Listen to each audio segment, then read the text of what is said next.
Our second speaker, well known to many, is Arlene Harriss-Buchan, who works on water reform in the Murray-Darling Basin for the Australian Conservation Foundation. She's based in Melbourne. She has almost 15 years' experience with ACF campaigns for healthy rivers and sees sustainable food production as essential for the future of communities across the Murray-Darling and the natural heritage. In her work, Arlene sees great opportunities for Australia to provide genuine leadership to the rest of the world on how to provide food and manage water sustainably without irreversibly damaging our natural environment. Please welcome Arlene.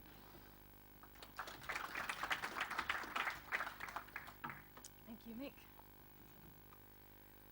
Hi everyone, it's really nice to be here today, and it's a real privilege to be invited to speak. The first time I ever spoke at an Australian Farm Institute conference was back in 2007, and that was right at the very pointy end of the negotiations around the Water Act. And I spoke then with the late Peter Cullen, and he and I both did a joint session on national water reform. Turns out that without realising it, both of us had entitled our presentations, "Are We Nearly There?" And with that reflection, I just couldn't resist the temptation to call my presentation today again, "Are We Nearly There?" And I like that title because I feel that water reform in general and basin plan implementation in particular are just like a journey.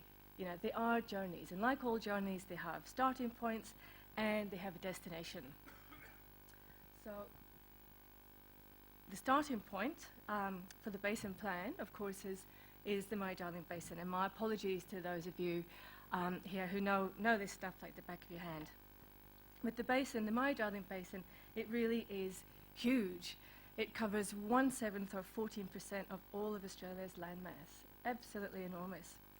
It's jurisdictionally complicated, and it comes under the auspices of the Commonwealth Government, of 4 state governments and the ACT, and all of them have very strong, very long-term and often competing interests in the natural resources of the basin. Partly because the basin is so big and it covers so much in terms of longitude and latitude, it's incredibly ecologically rich and diverse, and it has a wealth of environmental assets. And that includes 16 internationally significant Ramsar wetlands, a host of endemic species, ecological communities, and migratory birds. It has at least 40,000 years of Aboriginal history, and Aboriginal culture is still very much alive and active in the basin. And of course, there's a wealth of European culture there as well. As we all know, of course, the Murray-Darling Basin is widely regarded as Australia's food bowl.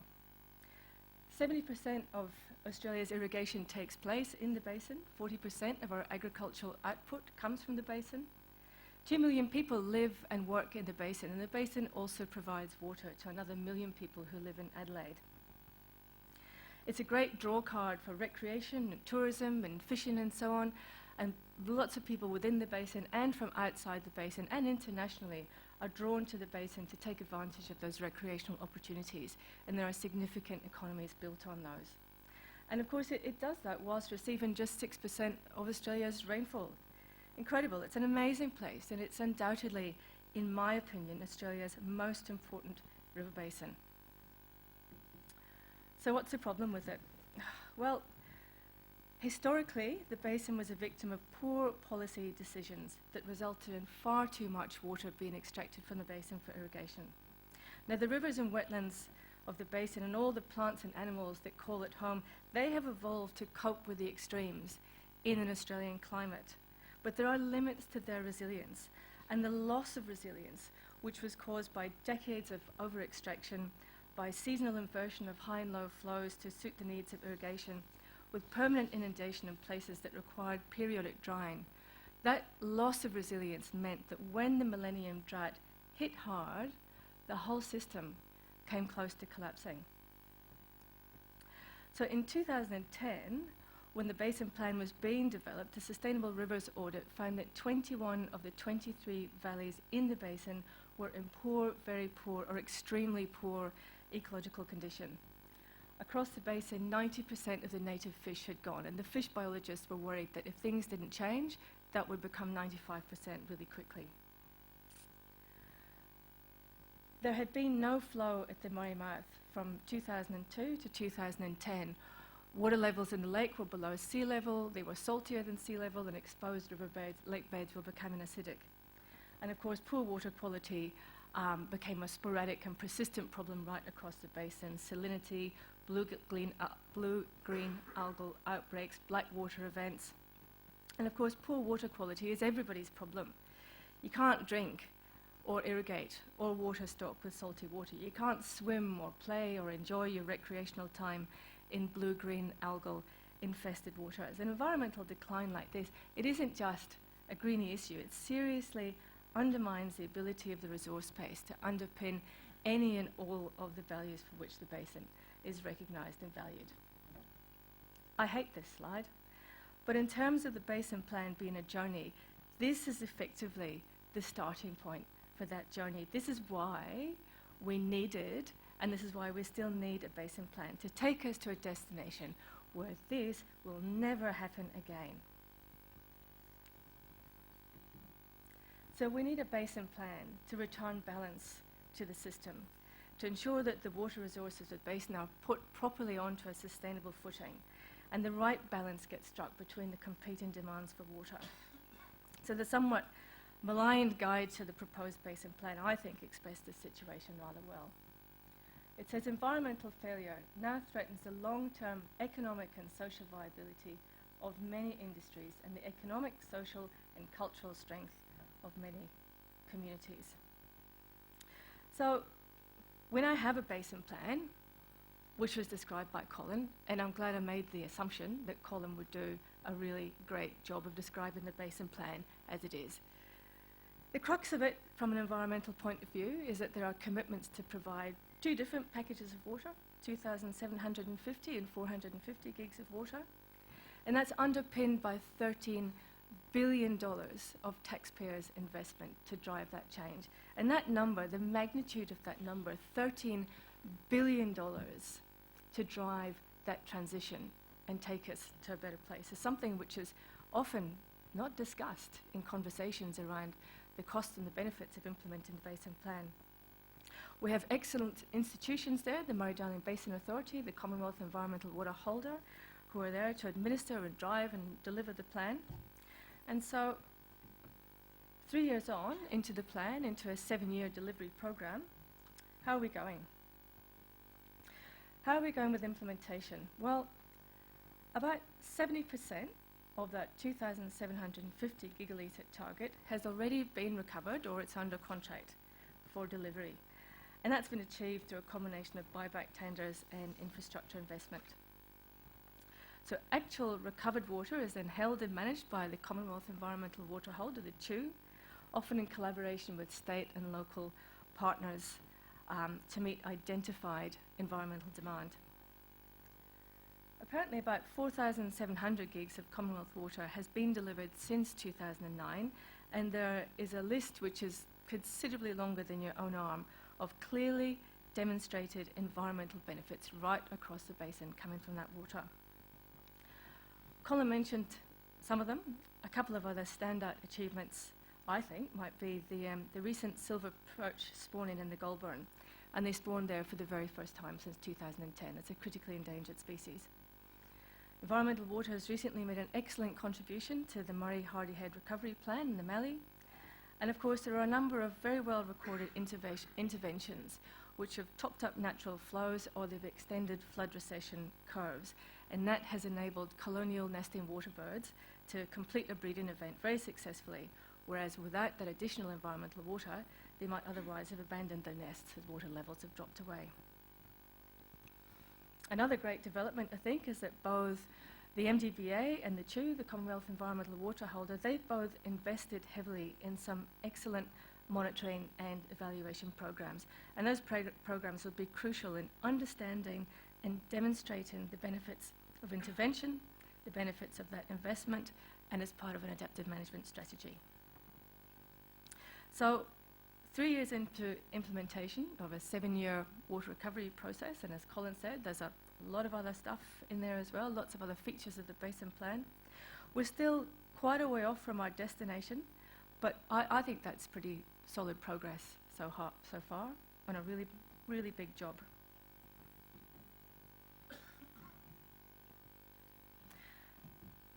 So what are the risks to implementation? Well, there are plenty. I think that the main risk would be changing Section 106 of the Water Act to facilitate selling off water allocations or water entitlements for other than environmental reasons. And we just see that as being the thin edge of the wedge. So on the face of it, there is a recommendation which comes from the review of the Water Act that the CHU should be allowed discretion to decide that perhaps selling off some water to put in a fish ladder might be the best thing that he could do for the environment in a particular area at a particular point in time. And at face value, that seems like a very, very reasonable thing to do. But where does that end? You know, one day it's fish ladders, and the next day the CHU's having to sell off water to pay for delivery and storage fees. Or the CHU ends up coming under unbearable pressure from ministers and others to sell water to irrigators during periods of high water prices, even though critical drought refuges might be absolutely desperate for water. On the face of it, it's a very sensible recommendation, but thin edge of the wedge. It's a risk. Another risk might be that the SDL adjustment mechanism, which Colin did a valiant job of trying to explain in a very short period of time. The SDL adjustment mechanism is that feature which seeks to increase sustainable diversion limits by up to 650 gigalitres, as long as equivalent environmental outcomes are achieved. Now, the risk there is that that methodology becomes weakened, or the methodology isn't applied properly, and the result is a diminished outcome for the environment. So, with all respect to the very dedicated, the clever, the creative people who are working very hard to make the most of the SDL adjustment mechanism, and it is, as Colin says, a very important part of the plan. It's one that we accept and we support. We understand why it's there. It should be a good thing. But I think there's some real potential there for smoke and mirrors that might not be realised until down the track. So we support the SDL adjustment mechanism, we support CSIRO, all that stuff, but it is a risk.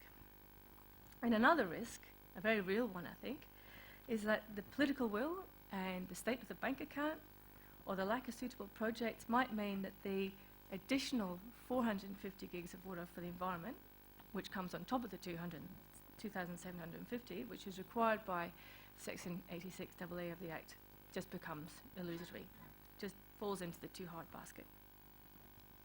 Now, this additional 450 of water is critical to achieving the basin plan outcomes. Without that additional 450, or without the total 3,200 gigs of environmental, the equivalent outcomes that could have been gained from 3,200 gigs, lots of the ecological health targets that we're looking to find, they just won't be achieved. For example, salinity at the Coorong will leave levels that will kill off key species of fish and seagrass during drought. Large areas of river red gums and black box around about Hatter lakes will die, and only 2 out of 5 environmental targets in Gunbar Forest will be achieved, and that would result in failed bird breeding events and forest decline. So that 450 and the overall achievement of the ecological equivalent of 3,200 gigs of water is really important. And of course, the elephant in the room is the current backlash against the basin plan, spearheaded by Senator Madigan, I think looking for a new constituency. You know, I mean, it's easy to understand why lots of people in the basin might feel disenfranchised, unhappy, wanting more from the basin plan, unable to tease out, as Colin says, where the impacts of the basin plan start and stop and the impacts of other things, commodity prices, input prices, exchange rates, the general demographic shift that's been going on across the world for the last 70 years. It's hard to work out where those things start and finish. But I'm giving evidence to that Senate committee in Shepparton tomorrow, and I have to say I'm very happy that my taxes are being spent on $13 billion to underpin a basin plan, but I'm really unhappy about the wasted money going into the Senate inquiry. What a waste of time. So having said that, 3 years on, what needs to be changed? Well, it took a long time and a huge effort by all the involved stakeholders to achieve a basin plan that has bipartisan support. And at the moment, I don't think that any big changes to the plan should be contemplated at this point in time. Instead, I think that all of our energy and our resources should be focused on completing what's been started and getting our water use onto a sustainable footing so that the nation's most important basin continues to support all of the social, the cultural, the economic and the environmental values for which it's recognised. And nobody thinks that the basin plan is perfect, but it is good enough to be getting on with. I think that further delays and changes would undermine the original intentions, and importantly, I think it would erode the industry certainty that it really seeks to achieve. We should, of course, having said that, strive to learn as we go. We need to be adopting new knowledge and information, and we should be adapting accordingly. Engagement with basin communities must build on localism. I think it's important that decisions, policies and assessments are all based on an objective analysis of facts and data and evidence. So people in the economies in the basin, they face many challenges: commodity prices, input prices, exchange rates, drought, competition from within the water market, new industries moving into areas. And some people might like to blame the basin plan for all manner of international and market and other challenges. But I think that changes to the basin plan midstream, as it were, would undermine its outcomes without fixing any of the problems that some of those rural communities are facing. So I don't think there's any need for any big changes to the plan at this point in time.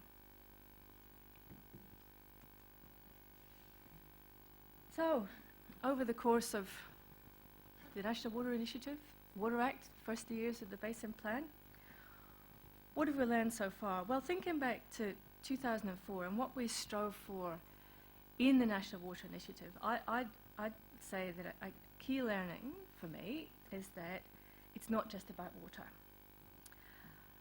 Complementary land management, things like fish passages, riparian vegetation management, pest and weed control, they're all really important. And the less funded they are, the more important they become. Same goes for environmental works and measures, things like dam outlet size, easement purchases and so on. But having said that, if you don't have your water sharing more or less in the right ballpark, then all the complementary management and works and measures in the world won't give you a healthy river. What else have we learned? Well, we had a bit of a chat about this morning, but I've felt for a long time that by relying just on the basin plan itself, there's something missing from that bigger picture. So the basin plan will bring really big changes to big parts of the basin. Everybody wants a prosperous future for rural and regional communities, but the very clear focus of that $13 billion, which supports the plan, is those who've got water to sell or those who've got infrastructure to improve. And I know it isn't quite as simple as all that, but I feel that the reform package really needs a specific, targeted element to try and support a transition to sustainable communities.